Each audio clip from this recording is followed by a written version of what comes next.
I adjusted my tie for the fifth time, watching my reflection in the hotel bathroom mirror. The navy suit fit perfectly. I'd spent more than I should have at the tailor. If there was ever a day to look my best, it was my older brother's wedding. "Elliot, you in there?" The photographer wants the groomsmen photos in 5. Ryan's voice, my soon-to-be brother-in-law, came through the door. "Be right out," I called, taking a deep breath. This was the first time in 3 years that I'd be in the same room as my father for more than a holiday dinner. The first time since I'd walked away from the family construction business to pursue teaching. The first time since he'd told me I was throwing away generations of Matthews' tradition for finger painting with 6-year-olds. I was 32 years old, had a master's degree in education, and had recently been nominated for Teacher of the Year at Westfield Elementary. Yet somehow, in my father's presence, I still felt like an awkward teenager desperate for approval I knew would never come. My brother Jason, on the other hand, had done everything right in our father's eyes. Joined Matthews Construction straight out of college, worked his way up from site supervisor to VP of operations, and now marrying Sophia Williams, daughter of our father's oldest friend and business associate. I stepped out of the bathroom into the elegant suite the wedding party was using to prepare. The room buzzed with activity, groomsmen adjusting boutonnieres, the wedding planner barking orders into her headset, my mother fussing over Jason's already perfect tie. There he is. Jason spotted me and broke away from our mother. The prodigal brother returns. His smile was genuine as he pulled me into a hug. "Thanks for agreeing to be a groomsman. Means a lot to me." "Wouldn't have missed it," I replied, meaning it. Despite our different paths and our father's clear favoritism, Jason and I had maintained a solid relationship. He'd never made me feel lesser for choosing education over construction. "Elliot." My father's voice cut through the room's chatter, instantly creating a pocket of silence around us. Robert Matthews, 62 years old and still built like the foreman he'd once been, approached with measured steps. "That suit actually makes you look like a businessman instead of a babysitter." And there it was, not even 5 minutes in his presence. "Good to see you too, Dad," I replied, forcing a smile. "Jason's big day, huh? Everything looks amazing." "The Williams know how to put on an event," he said, his eyes moving past me to scan the room. "Connections and appearances matter in our world. Something you never understood." My mother appeared at his side, her hand resting lightly on his arm, a gesture I recognized from childhood, her subtle attempt to rein him in. "Robert, the photographer's asking for you. Family photos are starting," as they walked away. Ryan, Jason's college roommate and best man, approached, handing me a glass of whiskey. Liquid courage. "Figured you might need it," I accepted gratefully. "That obvious, huh?"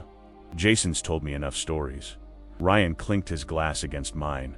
"For what it's worth, my 3rd-grade teacher changed my life. What you do matters." What I didn't know then was that this carefully planned society wedding was about to veer wildly off script thanks to an unexpected alliance, a moment of public humiliation, and a toast that would change everything. The ceremony was picture perfect, held in the hotel's manicured garden beneath a white lattice archway covered in pink and white roses. Sophia was radiant in her designer gown, and Jason looked genuinely happy, his smile wider than I'd seen since we were kids building forts in the backyard. I stood in line with the other groomsmen, aware of my father in the front row, his critical gaze occasionally landing on me. Beside him sat my mother, elegant in pale blue, her expression a practiced mix of joy and composure. Patricia Matthews had perfected the art of navigating my father's moods decades ago, finding subtle ways to maintain peace without directly challenging his authority. The Matthews family business, Matthews Construction, had been founded by my grandfather after World War II and built into a regional powerhouse by my father. The expectation had always been clear: both sons would eventually take their places in the company hierarchy. When I announced my decision to pursue education instead, the family fracture was immediate and deep. The wedding party formed a receiving line near the garden entrance. I found myself standing between Ryan and Sophia's college friend Megan, making small talk with an endless stream of business associates and family friends, many of whom seemed surprised to see me. "Elliot Matthews." "I hardly recognized you," said Walter Pembroke, one of my father's oldest clients. "Your father mentioned you were teaching somewhere?" Fascinating career choice. His tone made it clear he found it anything but fascinating. "Westfield Elementary," I supplied. "5th grade. It's incredibly rewarding work." "I'm sure it is," Walter replied with a condescending smile. "Though it must be quite an adjustment from the financial opportunities in construction." Before I could respond, Ryan smoothly intercepted. "Elliot was just nominated for Teacher of the Year. Turns out inspiring the next generation is as important as building the structures they'll inherit." Walter looked momentarily taken aback, then offered a hasty congratulations before moving down the line. As the crowd thinned, Ryan leaned toward me. "These people," he muttered. "You'd think you'd chosen to become a professional finger painter instead of an educator." I laughed, despite myself. "That's not far from my father's actual words." Ryan's expression turned serious. "Jason talks about it, how your father treats you. It bothers him more than he lets on." This surprised me. Jason and I maintained a good relationship, but we rarely discussed our father's obvious favoritism. It was an unspoken understanding between us. Acknowledgement would only make it more uncomfortable for everyone. "It is what it is," I said with a shrug. "Jason's carrying on the family legacy. I'm the disappointment. We all have our roles." Ryan looked like he wanted to say more, but the wedding planner was ushering us toward the reception hall, a grand ballroom transformed by twinkling lights, elaborate floral arrangements, and crisp white linens. Circular tables surrounded a wooden dance floor, with the head table positioned prominently on a slightly raised platform.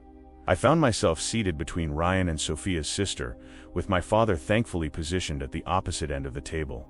Throughout the meal, I observed my father in his element, laughing with business associates who stopped by the table, clearly enjoying his role as father of the groom and respected community leader. "You're watching him like he might spontaneously combust," Ryan noted quietly, following my gaze. "Force of habit," I admitted, always trying to gauge his mood, prepare for whatever cutting remark might be coming next. Ryan studied me for a moment. "Jason wanted to ask you to be his best man, originally." This caught me completely off guard. "What?" "But you two have been friends since freshman year." "And we are close," Ryan confirmed. "But you're his brother. He thought it might help bridge things with your father, give you a role he couldn't dismiss." "So what happened?" Ryan hesitated. "Your father happened. Jason mentioned the idea, and apparently your father suggested it might be awkward to have you give the traditional toast about family legacy and responsibility given your choices." The information landed like a physical blow. Not because I particularly wanted best man duties, but because it was yet another example of my father's determination to minimize my role in family milestones. "Jason felt terrible," Ryan continued. "Asked me to step in, but made me promise to find a way to include you meaningfully. That's why I've been working on something for the toast that I think you'll appreciate." Before I could ask what he meant, the clanging of silverware against glass signaled the start of the traditional wedding toasts. The father of the bride went first, followed by the maid of honor, both delivering heartfelt and humorous remarks. Then, it was my father's turn. Robert Matthews stood, commanding the room's attention with his physical presence alone. He began with standard wedding fare, welcoming the Williams family, expressing pride in the union of two respected families, congratulating the beautiful couple. "Family legacy means everything to the Matthews," he continued, his voice carrying through the ballroom. "For 3 generations, we've built this business on integrity, hard work, and commitment. Jason embodies these values every day, both in how he approaches his role at Matthews Construction and in the thoughtful way he's built his relationship with Sophia." My father raised his glass higher. "Today, I'm not just gaining a daughter-in-law. I'm witnessing my son take his rightful place as the future of our family, personally and professionally. Jason, you've never wavered in your commitment to our traditions and values. You've never been distracted by passing fancies or taken the easy path." His gaze shifted, landing directly on me with unmistakable meaning. A subtle murmur rippled through the guests who understood the subtext. My face burned as I maintained my smile through sheer force of will. "To Jason and Sophia," my father concluded, "may you build a marriage as solid as the foundations we lay for our clients. And may your children carry forward the legacy of both our families with the same unwavering commitment you've shown." Applause filled the room as he sat down, accepting handshakes and approval from nearby guests. Under the cover of the noise, Ryan leaned close to me. "You okay?" he asked quietly. "Nothing I haven't heard before," I replied, though the public nature of this particular dig made it sting more sharply than usual. "Well, it's my turn now," Ryan said, rising to his feet with a determined expression. "And I've been waiting for this moment for a long time." Ryan stood, Champagne glass in hand, his usual easygoing demeanor replaced by something more purposeful. As best man, his toast was the most anticipated of the evening, expected to deliver the perfect balance of humor, sentimentality, and appropriate revelations about the groom. "For those who don't know me, I'm Ryan Donovan," he began with a warm smile. "I've had the privilege of calling Jason my best friend since we were randomly assigned as roommates, freshman year of college. Back then I knew nothing about the Matthews family or Matthews construction. I just knew that Jason was the most determined, hardworking guy I'd ever met, and also the one who needed the most help figuring out how to operate a washing machine." Laughter rippled through the crowd, Jason included. I relaxed slightly, thinking perhaps I'd misunderstood Ryan's intentions. Maybe he'd simply meant he was including some kind mention of me in an otherwise standard best man speech. "Over the years, I've watched Jason grow from that serious college student into the exceptional man he is today," Ryan continued. "I've also had the pleasure of getting to know the Matthews family, understanding the legacy that shapes Jason's approach to life." My father nodded approvingly from his seat, clearly expecting more praise for the family business and values he'd spent the evening highlighting. "But what I've come to admire most about Jason isn't his business acumen or his commitment to family tradition, impressive as those qualities are," Ryan said, his tone shifting subtly. "What I admire most is his ability to recognize that there are many ways to build a meaningful life and legacy." A slight tension entered the room as Ryan's direction became less predictable. Jason was watching his friend with intense focus now, while my father's expression had cooled noticeably. "Jason once told me something I've never forgotten," Ryan continued. He said, "My father taught me how to build structures, but my brother Elliot taught me how to build character." My head snapped up at the mention of my name. Across the table, Jason gave me a small, affirming nod. "I've had the privilege of visiting Elliot's classroom," Ryan said, turning slightly to face me now. "I've seen firsthand how he inspires his students not just to learn, but to become thoughtful, courageous individuals. How he builds foundations not of concrete and steel, but of confidence and curiosity, foundations that will support these children throughout their lives." The room had gone completely still. My father sat rigid in his chair, his expression darkening while my mother placed a cautioning hand on his arm. Around the ballroom, guests exchanged uncertain glances, sensing the unexpected turn in what should have been a light-hearted toast. "Jason admires this about his brother," Ryan continued firmly. "He's told me many times how Elliot's choice to follow his calling, despite considerable pressure to do otherwise, has inspired his own courage in both business and personal decisions." My throat tightened with emotion. I hadn't anticipated. Jason had never directly expressed these sentiments to me, maintaining a careful neutrality in the ongoing tension between our father and me. So while we celebrate today the joining of Jason and Sophia and the continuation of family traditions they both value, I think it's also worth celebrating the different kinds of strength present in the Matthews family.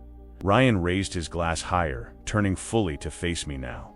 "To Elliot Matthews, whose dedication to building up young minds reminds us that a family's true legacy isn't just in its business achievements, but in the positive impact its members have on the world around them." A beat of stunned silence followed as guests processed this unexpected tribute. Then Jason stood and raised his own glass. "To my brother Elliot," he echoed firmly, looking directly at me with unmistakable pride. Sophia rose next, then her parents, followed by scattered guests throughout the ballroom. My mother stood, tears glistening in her eyes, though she carefully avoided looking at my father, who remained seated, his knuckles white around his untouched champagne glass. The moment stretched, awkward and powerful, as more guests stood with raised glasses while my father's conspicuous seated position became impossible to ignore. A visible flush crept up his neck into his face, not embarrassment I knew, but barely contained fury.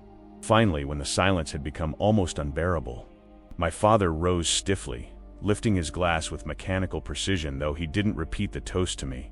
The collective tension in the room eased slightly as guests drank and resumed their seats, the orchestra quickly beginning to play to cover the uncomfortable transition. As Ryan sat down beside me, I turned to him in disbelief. "What the hell was that?" I whispered. "That," he replied quietly, "was Jason's idea." "Well, mostly." I added some flourishes. Before I could respond, the wedding planner was announcing the first dance, and Jason and Sophia moved to the center of the dance floor. But as the couple swayed to their chosen song, I could feel my father's gaze burning into me from across the room where he now stood near the bar. This was far from over. Ryan's toast, however well-intentioned, had just escalated a family conflict that had been simmering for years into a public confrontation. And my father, if nothing else, was a man who believed family matters should remain strictly private. As the first dance concluded and guests began to fill the dance floor, my father caught my eye and jerked his head toward the terrace doors, a clear command to follow him outside. My mother, intercepting this exchange, moved quickly to my side. "Let him cool down first," she murmured, her hand light on my arm. "You know how he gets when he feels challenged publicly." I did know. I'd seen that particular expression, cold fury masked by rigid control, directed at contractors who failed to meet his expectations, at business rivals who crossed him, and frequently at me when I'd disappointed him. It never ended well for the recipient. "I can't avoid him all night, Mom," I said, though part of me wished I could. "Just give him 15 minutes, she pleaded. "Dance with me in the meantime." As I led my mother onto the dance floor, I spotted Ryan in conversation with Jason near the cake display. My brother's expression was serious but not regretful, if anything. He looked resolved, as though some long-considered decision had finally been acted upon. "Did you know?" I asked my mother as we moved among the other dancing couples. "About what Ryan was going to say?" She sighed softly. "Not the specifics. But Jason mentioned wanting to acknowledge you somehow at the wedding. Your father and I disagreed about it." This was as close as my mother ever came to admitting conflict with my father. Her lifelong approach had been diplomatic navigation rather than direct confrontation, finding ways to support both her sons while maintaining family peace at all costs. "He's going to make a scene," I predicted, glancing toward the terrace where my father now stood alone, drinking scotch and staring through the glass doors at the celebration inside. "Perhaps," she conceded. "But Elliot, have you considered that this might be the moment to finally clear the air? 3 years of strained holiday dinners and limited communication isn't what I want for this family." The song ended, and as we stepped off the dance floor, I saw my father gesture to me again, more insistently this time. My mother squeezed my hand once before releasing it. "Just remember," she said quietly, "beneath his anger is fear. Fear that the life he built, the legacy he protected, might not matter to the next generation. Try to hear that, even when his words say something else entirely." With that cryptic advice, she moved away to join a group of family friends, leaving me to face the inevitable confrontation. As I crossed the ballroom toward the terrace doors, Ryan intercepted me. "Your father looks like he's about to spontaneously combust," he observed, following my gaze. "Want backup?" I shook my head. "This is a conversation that's 3 years overdue. Might as well have it now." "For what it's worth," Ryan said, "Jason's been planning this for months. He wanted to make a statement that you mattered just as much as the family business, that both paths have value." "I appreciate that," I replied. "But I think the statement may have just blown up any chance of reconciliation with my father." Ryan's expression was unapologetic.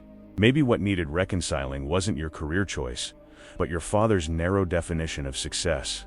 With those words echoing in my mind, I stepped through the terrace doors into the cool evening air, where Robert Matthews stood waiting, his posture rigid with controlled anger, the family legacy and my place within it hanging in the balance between us.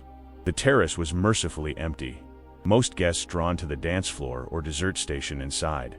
String lights illuminated the space with a soft glow that belied the tension crackling between my father and me as I approached. "That was quite a performance," my father said, his voice deceptively controlled. "Did you put Ryan up to that little speech? Or was it your brother's idea to turn his wedding into a referendum on family values?" "Neither of us put Ryan up to anything," I replied, working to keep my own voice steady. "Though I'm as surprised as you are by what he said." "Surprised?" My father gave a harsh laugh. "Hardly. You've always enjoyed being cast as the noble victim, sacrificing fortune for principles while the rest of us do the actual work of maintaining this family's position." The familiar accusation stung, but I'd had 3 years to develop thicker skin. "Is that really what you think this is about? That I chose teaching to make some kind of statement against you? What else am I supposed to think?" he demanded. 3 generations of Matthews men built something significant, something that provides security for dozens of families, something respected throughout the region, and you walk away from it for what? To babysit other people's children for a fraction of the income? A server appeared at the terrace door, hesitated upon sensing the atmosphere, then discreetly retreated. Inside, I could see the reception in full swing.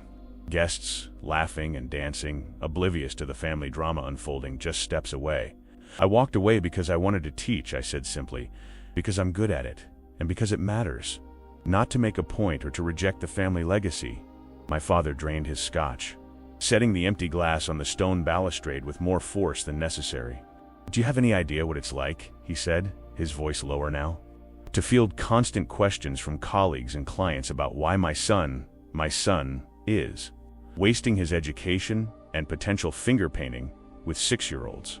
They're 5th graders, actually," I corrected, unable to help myself. "And we're currently studying the civil rights movement through primary source documents." Not exactly finger painting. The look he gave me could have frozen fire. "You think this is funny?" "No," I sighed. "I think it's sad that after 3 years, you still can't accept that I found a different way to contribute to society than building shopping malls. Office complexes," he corrected sharply. "Corporate headquarters, medical facilities, not shopping malls. The point," I persisted, "is that you've never once asked me about my work, never once visited my classroom or expressed interest in why teaching matters to me. You decided it was a rejection of you personally, and that's all you've been able to see." Something flickered in my father's expression, not softening. Exactly, but perhaps a momentary hesitation in his certainty. Before he could respond, the terrace door opened again, and Jason stepped out, still in his immaculate tuxedo, though his tie was slightly loosened. "Everything okay out here?" he asked, his tone casual but his eyes alert as they moved between us. "Just having a father-son chat," my father replied, his public face quickly reasserting itself. "Nothing to worry about on your big day." Jason moved to stand beside me, a subtle but clear positioning. "Actually, there's something I wanted to discuss with both of you. Seems like a good time since you're already talking." My father's expression grew wary. "This is hardly the moment for business discussions, Jason. You're supposed to be celebrating with your bride." "Sophia's throwing the bouquet as we speak," Jason said. "Trust me, she understands this is important." He took a deep breath. "Dad, I want to restructure how we approach the educational facilities division at Matthews Construction." This unexpected pivot to business caught both my father and me off guard. Matthews Construction had several divisions: commercial, residential, medical, and more recently, educational facilities like schools and university buildings. "What does this have to do with—" my father began, then stopped as understanding dawned. His gaze snapped to me. "Absolutely not," Jason continued as if he hadn't heard the objection. "Elliot has specialized knowledge that could make our educational projects more functional, more innovative, and ultimately more competitive when bidding for contracts. You want to bring your brother in as some kind of consultant?" My father's tone made the words sound like an insult.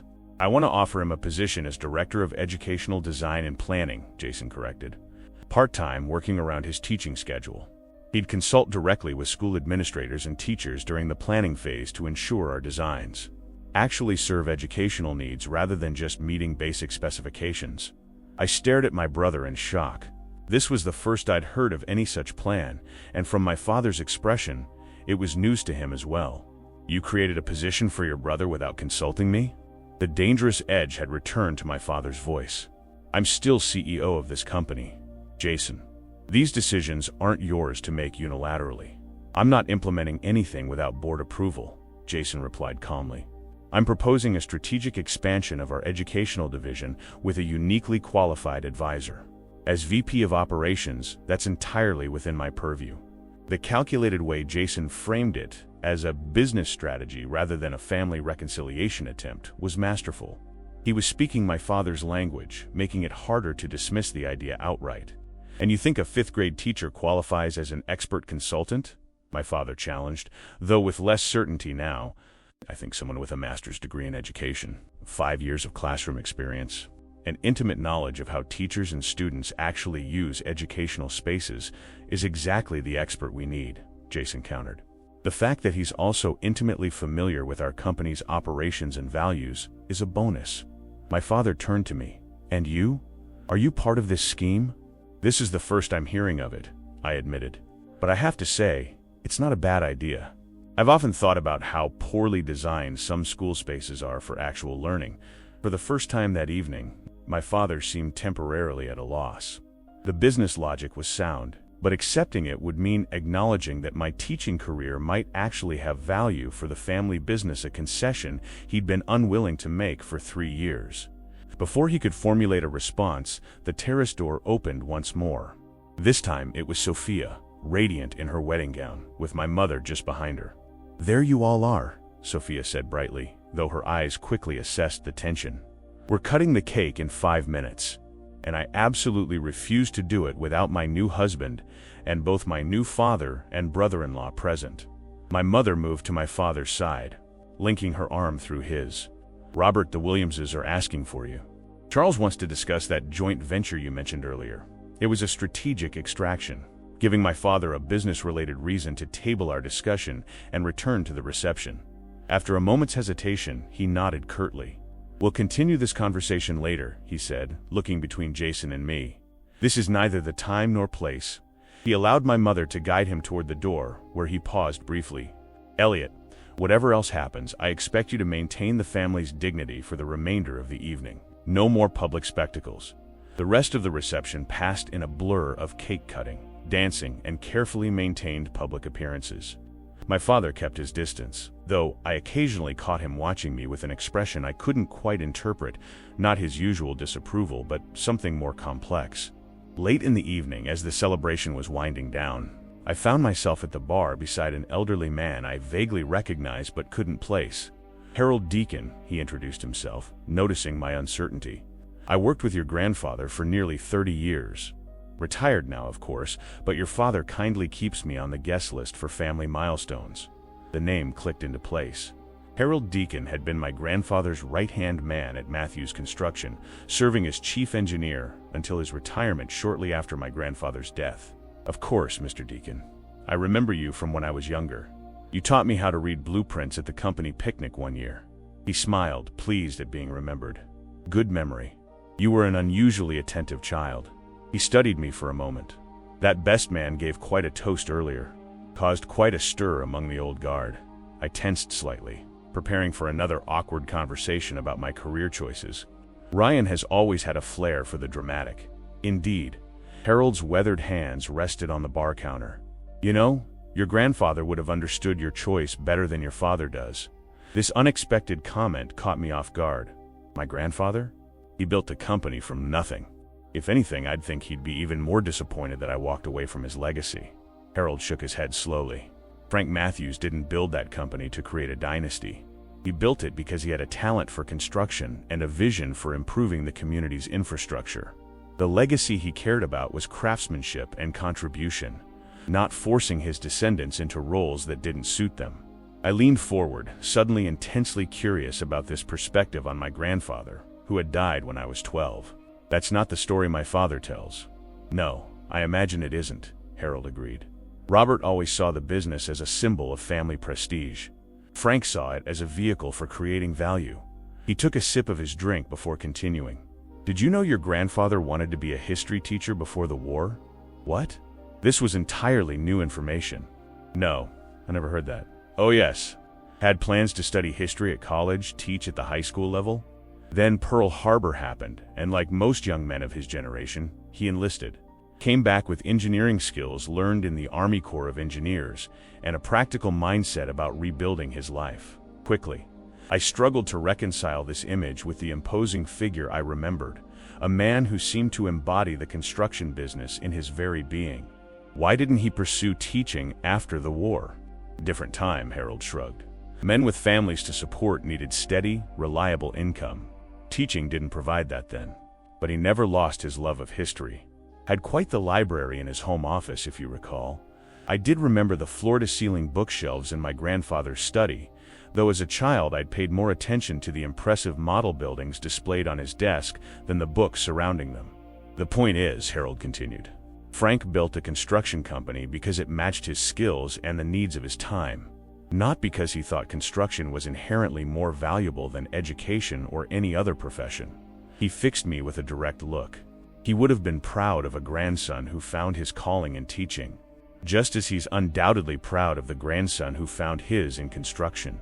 Before I could respond to this revelation about my family history, I noticed my father approaching us, his expression shifting from social pleasantry to wariness as he recognized Harold. "Deacon," he greeted the older man with a stiff nod. "I didn't realize you and my son were acquainted." "Just reminiscing about Frank," Harold replied mildly. "Sharing some family history your boy might find interesting." Something flickered across my father's face, concern perhaps, or irritation at this unexpected intervention. "I'm sure Elliot appreciates the history lesson, but we should be gathering for the send-off. Jason and Sophia are preparing to leave." As we moved away from the bar, Harold caught my arm gently. "Your grandfather believed a man should build something worthwhile with his life," he said quietly. "He never specified what materials that building should use." My father's jaw tightened almost imperceptibly as he overheard this parting comment. But he said nothing as we made our way to the hotel entrance, where guests were assembling with sparklers for the newlyweds' departure. As Jason and Sophia made their way through the corridor of light and well-wishes toward their waiting car, my brother paused briefly beside me. "We'll talk when I get back from the honeymoon," he said quietly. "About the position. I'm serious about this, Elliot. It's a good business move, and it's long past time we found a way to bridge this divide in the family." Before I could respond, he was pulled away by Sophia, and moments later they were driving off into the night, tin cans rattling behind their car. As the guests began to disperse, my father approached me once more. "We need to talk," he said without preamble. "Not here, not tonight, but soon." "About Jason's proposal?" I asked. "About many things," he replied, his voice uncharacteristically subdued. "It seems I may have been operating under some incomplete assumptions." The ambiguous statement hung between us as he walked away to join my mother, leaving me to wonder what exactly had shifted in his thinking. Harold's revelations about my grandfather? Jason's business proposition? Ryan's public tribute to my teaching career? Or perhaps a combination of all three, creating a crack in the rigid narrative my father had constructed about family legacy and acceptable contributions. Whatever the cause, for the first time in 3 years, I sensed an opening, a possibility for reconciliation that didn't require me to abandon my chosen path or my father to fully embrace it. A middle ground where different versions of the Matthews legacy might coexist, neither diminishing the other. As I stood alone in the emptying hotel lobby, I realized that Ryan's toast, which had seemed at first like a public escalation of a private family conflict, might actually have been the catalyst needed to break the stalemate between my father and me. By forcing public acknowledgement of my value as an educator, it had created space for a new conversation about how different strengths might complement rather than compete with each other. The path forward remained uncertain, the conversation with my father still to come. But for the first time since I'd walked away from the family business 3 years ago, I felt hope that we might find a way to rebuild our relationship on a foundation of mutual respect rather than ongoing disappointment.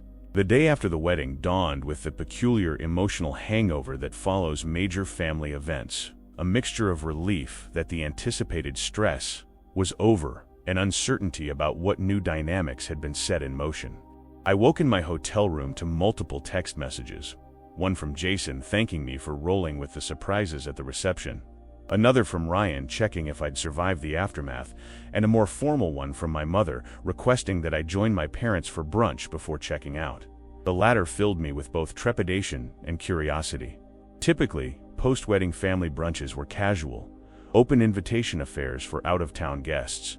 A specific request from my mother suggested something more intentional, likely a continuation of the conversation my father had initiated at the reception's end. I found my parents in the hotel's sunlit restaurant, seated at a corner table far from other diners. My mother rose to greet me with a warm hug while my father remained seated, offering a nod that fell somewhere between acknowledgement and greeting. "You look like you actually got some sleep," my mother observed as I took the seat across from my father. "That makes one of us."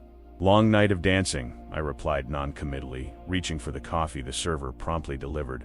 An awkward silence fell as we studied our menus with unnecessary concentration.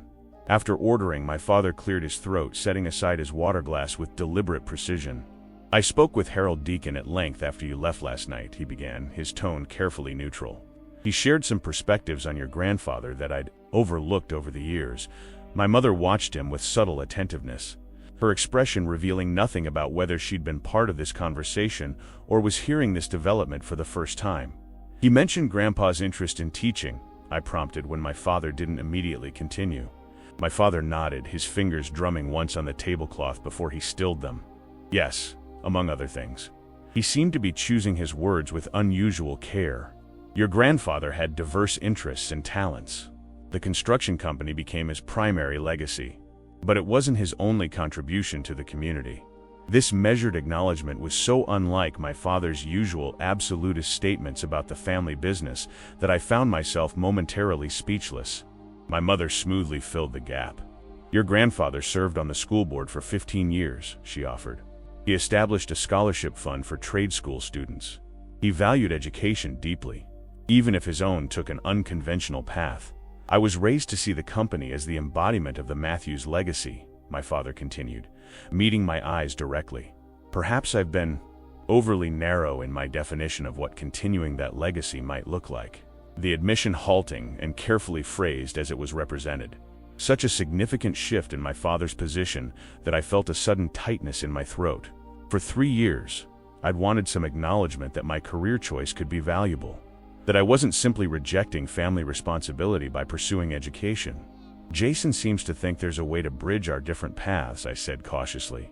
"This position he's proposing, Director of Educational Design and Planning," my father supplied, suggesting he'd given the title specific thought since our terrace conversation. "It's not without merit as a business proposition. Our educational projects division has been growing steadily, and having specialized insight could provide a competitive advantage." He was framing it in business terms, focusing on strategic advantage rather than family reconciliation, but the fact that he was considering it at all represented a monumental shift. "I'd need to maintain my teaching position," I stated, wanting to be clear that I wasn't abandoning my primary career. "Any consulting work would have to be structured around my classroom responsibilities." Jason outlined a part-time arrangement. My father nodded. "Initial involvement in planning phases, periodic consultations during execution, and final assessment of completed projects. Primarily evening and weekend commitments, with more intensive involvement during summer breaks." The level of detail suggested that Jason had indeed been developing this proposal for some time, and that my father had given it significant consideration since our conversation at the wedding. "And you would be comfortable with this arrangement?" I asked, still wary of hidden expectations or conditions. My father set down his coffee cup with deliberate care. "I would not have suggested it if I found it unworkable." "You didn't suggest it," I pointed out. "Jason did." A flicker of his old impatience crossed my father's face before he visibly controlled it. "Yes. Well, Jason has demonstrated considerable strategic thinking in this matter, a quality I can appreciate. Even when the tactics involved were unorthodox, we've spent 3 years at an impasse," my father added, his voice taking on a gruff quality that I recognized as discomfort with emotional directness. "It hasn't benefited anyone. Not the company, not the family, not you or me. I'll need to see a formal proposal," I said finally. "Job description, expectations, compensation. If I'm going to consult professionally, it should be treated as a professional arrangement, not a family favor." My father nodded, something almost like approval flickering in his expression. "Of course. I'll have Jason prepare the documentation when they return from their honeymoon. The board meets at the end of the month to review next quarter's strategic initiatives. We could present the position for approval then. And to be clear," I added, needing to establish boundaries from the outset, "this doesn't mean I'm being groomed to leave teaching and join the company full-time. My classroom is where I belong." I expected resistance to this declaration, but my father surprised me again. "Your brother made that particular point quite forcefully during our dance last night, that demanding you choose between teaching and the family would ultimately cost us all." His expression softened marginally. He also suggested, "I might benefit from visiting your classroom before making further judgments about the value of your work." This was so unexpected that I nearly choked on my coffee. "You want to visit my classroom?" "I wouldn't go that far," my father replied dryly, "but I'm willing to consider it. Perhaps when you're doing something more substantial than finger painting." The familiar criticism was there, but delivered with what almost sounded like an attempt at humor rather than dismissal. My mother's barely concealed smile suggested she heard the difference as well. "We're starting a unit on architectural design principles next month," I offered. The students design and build scale models of community buildings. You might actually have something to contribute to that discussion 6 weeks after the wedding. I stood at the front of my classroom watching 28 fifth graders work in small groups on their architectural design projects. The room hummed with productive energy students measuring, sketching, debating design elements for their model community buildings. What made this particular session different from any previous class was the presence of 2 observers at the back of the room, my father and Jason, both in business suits, both watching with unexpected intensity. My father's agreement to visit my classroom had surprised me enough. That he'd actually followed through and brought Jason along was nearly unprecedented. For a man whose actions had always spoken of dismissal toward my career, simply being here represented a significant shift. "Mr. Matthews, is this right?" Zoe called from her group's table, holding up a scale drawing of their library design. "We're trying to figure out how high the ceiling should be." I crossed to their table, aware of my father's scrutiny as I crouched to student level. "What factors might affect ceiling height in a library?" "Bookshelves," offered Marcos. "They need to be tall to hold lots of books. And windows," added Talia, "our research says. Natural light is important for reading spaces." "Excellent considerations," I nodded. "So how might you calculate an appropriate height that accommodates both?" As the students worked through the problem, applying the mathematical concepts we'd been studying, I glanced toward the back of the room. Jason was smiling, clearly impressed with the level of engagement. My father's expression was more guarded, but I could see him leaning forward slightly, listening to the students' reasoning with genuine attention. The rest of the hour passed quickly, with me circulating among the groups, guiding rather than instructing, asking questions that prompted deeper thinking rather than providing ready answers. When the bell rang signaling the end of the period, the students reluctantly began cleaning up their workspaces. As the last students filed out, Jason approached, examining the partially completed models scattered around the room. "This is impressive, Elliot. They're applying real architectural principles."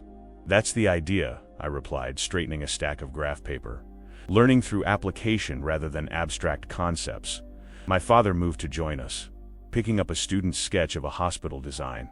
"This shows remarkable spatial awareness for a 10-year-old, he observed, studying the drawing with professional interest. "Elijah," I nodded. "He has a natural talent for 3-dimensional thinking. His father works in construction, actually concrete specialist, I believe." A brief silence followed as my father continued examining the student work displayed around the classroom. The wall next to my desk featured photographs of completed projects from previous years, student-designed models of community centers, schools, and public spaces. "You've been teaching this unit for several years?" he asked, studying the progression visible in the photographs. 4 years now," I confirmed. "It started as a simple math application exercise, but it's evolved into something more comprehensive. The students research actual community buildings, interview users about functionality, then design improvements based on their findings. Practical problem solving," my father noted with what sounded almost like approval. "Applied learning." "Exactly," I agreed, surprised by his understanding. "They retain the concepts better when they see real-world applications." Jason checked his watch. "We should head out if we're going to make that meeting with Westridge Development." He turned to me. "Thanks for letting us observe, Elliot. This definitely helps me visualize how your expertise could improve our educational projects." The 3 of us walked together through the school hallways, drawing curious glances from teachers and students unaccustomed to seeing business suits in their elementary school. Outside in the parking lot, my father paused beside his car, keys in hand, but making no move to unlock it. "Your classroom functions differently than I expected," he said finally. "There's more structure to it, more substance." Coming from him, this constituted high praise. "Teaching has evolved significantly since you were in school, Dad. It's not just memorization and worksheets anymore." He nodded slowly. "I can see that." He seemed to be weighing his next words carefully. "The position proposal has been finalized. Jason submitted it to the board yesterday. We're presenting it at next week's meeting." "I've reviewed the draft," I replied. "The scope and compensation seem reasonable, and the schedule works with my teaching commitments." "Good." My father shifted slightly, uncomfortable with what came next. "I've been thinking about what you said at the wedding, about me never asking about your work or why teaching matters to you." He met my eyes directly. "I'd like to correct that oversight. Perhaps you could explain over dinner sometime." without the audience of fifth graders. The invitation, awkward as it was, represented such a fundamental shift in my father's approach that I momentarily struggled to respond. For 3 years, he had treated my career choice as a topic to be avoided or dismissed, never as something worthy of genuine discussion. "I'd like that," I managed finally. "Maybe next week after the board meeting." He nodded once, decisively. "I'll have my assistant set it up." With that, he unlocked his car and slid into the driver's seat, the moment of vulnerability over as quickly as it had appeared. As he drove away, Jason lingered, a knowing smile playing at the corners of his mouth. That little brother is what progress looks like in Robert Matthews. 1 year after Jason's wedding, the family gathered again, this time for the ribbon-cutting ceremony at Westridge Elementary, the first school built with my direct input as educational consultant. The modern building featured flexible classroom spaces, abundant natural light, collaborative learning areas, and design elements specifically created to enhance different teaching approaches. As we stood for photographs, my father and Jason in business suits, me and my more casual teacher attire reporter from the local business journal approached for quotes about the Matthews family's 3-generation legacy in construction. "Matthews Construction has always been about building for the future," my father stated with his customary authority. "This project represents an evolution in our approach to educational spaces, incorporating insights from both construction expertise and classroom experience. It's been a true family collaboration," Jason added smoothly, "bringing together different perspectives to create something none of us could have accomplished alone." When the reporter turned to me, I found myself reflecting on the journey of the past year.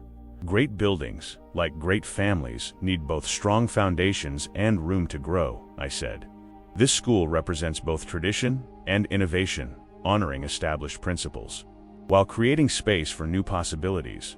My father's slight nod of approval might have been imperceptible to others, but to me, it spoke volumes about how far we'd come. Not to perfect understanding or complete agreement, but to mutual respect for our different contributions to a shared legacy. Later, as students and teachers explored their new learning environment for the first time, I watched my fifth graders excitedly discovering features they had helped inform through our class discussions about ideal learning spaces. "Mr.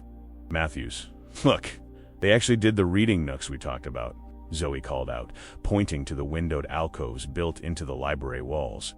As I guided my class through the building they had helped shape, I noticed my father standing in the doorway of my new classroom, observing the students' enthusiasm with an expression I rarely saw from him, something approaching wonder at their engagement.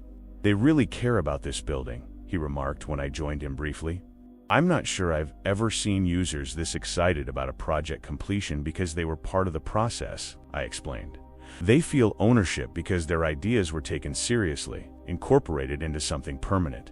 He considered this, nodding slowly. A lesson there for all types of construction, perhaps. As my students continued exploring their new school, I reflected on Ryan's unexpected toast that had set everything in motion. His public acknowledgement of my value as an educator. His insistence that different forms of building could be equally meaningful.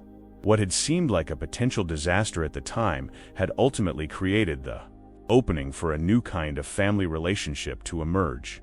The best man had indeed raised his glass to me that day. But the toast's true significance hadn't been in the momentary recognition. It had been in the conversation it forced, the long-delayed reckoning with different visions of family legacy and personal fulfillment. When faced with family expectations that don't align with your authentic path, consider that reconciliation may not require surrender, either of your dreams or your connections. Look for the bridge between worlds that allows both to coexist, even if imperfectly. Sometimes the most meaningful family legacies aren't those that demand conformity, but those flexible enough to encompass different expressions of shared values. What conversation might you initiate today that could begin building that bridge in your own family?